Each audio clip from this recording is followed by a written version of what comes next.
3 बार अल्लाह ताला ने हुक्म दिया रूह को कि इसमें दाखिल हो जा, और तीनों बार रूह ने यही अर्ज़ की तो अल्लाह ताला ने फरमाया न चाहते हुए दाखिल हो रही है तो फिर निकलने में भी तुझे सख्त तकलीफ़ होगी।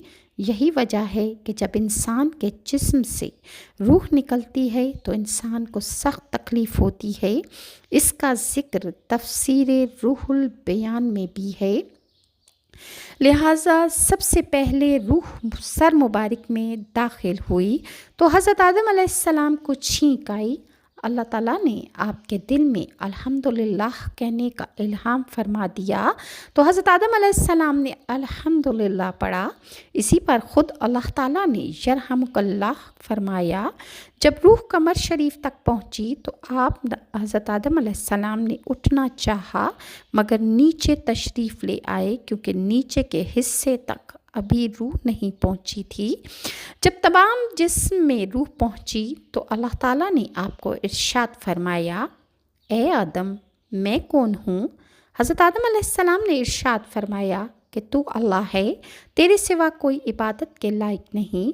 तो अल्लाह ताला ने इरशाद फरमाया तुमने सही कहा। इसका ज़िक्र तिरमिज़ी शरीफ में भी है कि अल्लाह ताला ने आपको इरशाद फरमाया, ए आदम फ़रिश्तों की इस बैठी हुई जमात के पास जाओ और उनसे कहो अस्सलामु अलैकुम। चुनाचा हज़रत आदम ने अस्सलामु अलैकुम कहा तो फ़रिश्तों ने जवाब दिया वालैकुम अस्सलाम व रहमतुल्लाहि व बरकातहू।